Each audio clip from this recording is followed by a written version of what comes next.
istəmirəm belə yaşayam ki, mənə qüsul verəndə mələklər soruşsun, bu kim idi? Desinlər, bu filan yerdə işləyirdi, filan qədər pul qazandı, filan qədər yedi, axırda da öldü.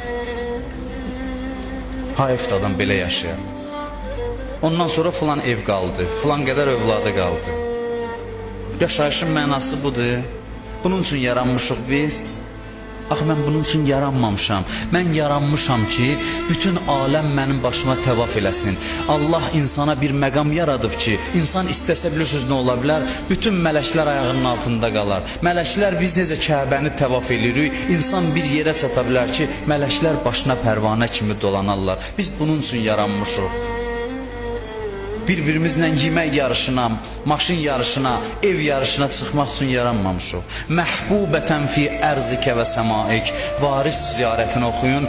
Orada deyir, ilah istəyirəm ki, göylərdə və yerdə məni çox istəsinlər. Göyün mələkləri məni sevsinlər. Hamının sevgilisi olun mən.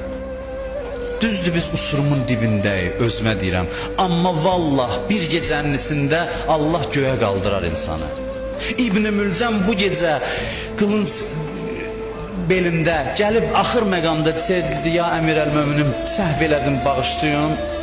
Bilirsin, hara gedib çata bilərdi? Hürdən gözəl nə nümunə tapım. Hür bataqlığın içindəydi, bir tövbə ilə gəldi Kərbəla şəhid oldu. Kərbəla şəhidini heç kəslə müqayisə eləməyin. Allah yanında ən əziz bəndəyə çevrildi. O bir dənə peşmansılığı ilə İrfə rəsək İmam Hüseyn ağa baxdı, dedi, başını aşağı salma, başını uca tut, çünki sən tövbə eləmişsən. O dərgahda adamı belə qəbul edirlər, peşman olanı belə qəbul edirlər. Ona görə də deyim, mən istəmirəm bundan sonra qəflətdə yaşayayım. İstəyirəm ki, mən öləndə yerlər göy mən ağlasın. Hədisdə var, Allahın dostu öləndə, mömin öləndə yer 40 gün əza saxlayar ona. Namaz qıldığı yerlər ağlayar. Vallah bu hədislər mötəbər hədislərdir. O yerin şuuru var, biz başa düşmürük. O yer ağlayar ki, bu mənim üzərimdə ibadət eləyirdi. Hədis var ki, göyün yolları ilə ki, bunun əməllərini aparırdılar. O yollar ağlayar ki, bunun əməlləri üçün darıxmışam. İnsan belə yaşayır ki, yer göy matəm saxlayır ona. Hədisdə var, Allah bir mələk yaradar, deyər onun əvəzindən ibadət elə. Bu yollarla onun savabları göyə qalxsın.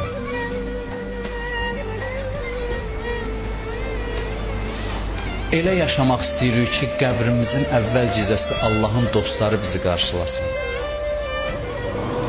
Əlinin bir duasını deyim, İlahi, əntə təkunu kəmə uhib. Nə gözəl duadır bu, İlahi, əntə təkunu kəmə uhib, fəc'alni kəmə tuhib. Deyir, İlahi, sən mən istəyən kimisən? Sən mən istəyən Allahsan. Elə ki, mən də sən istəyən bəndə olum. Hərdən bir ancaq ver deməyək, indiyəcən Allah bizim həyatımızı necə idarə eləyib, bir o neymətləri yadımıza salaq. Biz Allahdan qaçmışıq, Allah nəzərini çəkməyib. Davud əleyhissalam deyir ki, İlahi, cənnətdə qonşumu mənə göstər. Deyir, çıx darvazadan çıxan kimi birinci adam sənin cənnətdəki qonşundur. Çıxır, görür bir qoca kişidir, çiynində odun daşıyır. Müştəri gözləyir. Müştəri gəlir, odunları alır. Bu Davud əleyhissalam ona yaxınlaşır, məni qonaq qəbul eləyərsən, deyir, bəli. Süleymanı da götürür, 3 nəfər gedirlər. Yolda bu müştəridən aldığı pulla un alır, bir də duz alır. Gəlir, evdə çörək pişirir, oturub yeyirlər. Yiyib qutarandan sonra bunlar da ona baxır, Davud əleyhissalam ki, bu kimdir ki, gəlib mənə qonşu olacaq? Yəni, bu nə əməl sahibidir? Görür, bu yeməyin yedi qutardı, əlini qaldırdı Allahın dərgahına. Dedi, İlahi, o odunları ki, mən qırdım, o odunların ağaclarını sən böyütmüsən. Mənə gücü, qüvvəni sən vermisən ki, odunları qırım. Müştərini sən yetirdin mənə. O un ki almışam, o buğda dənəsini torpaqda sən bəsləmisən. Bütün bunları deyir, dedikcə gözündən yaş çıxır. Biz ancaq deyir, İlahi, ver mənə, amma nə verib yaddan çıxartmışıq. İndiyəcə necə qalmışıq dində? Allah nəzər eləyib bizə.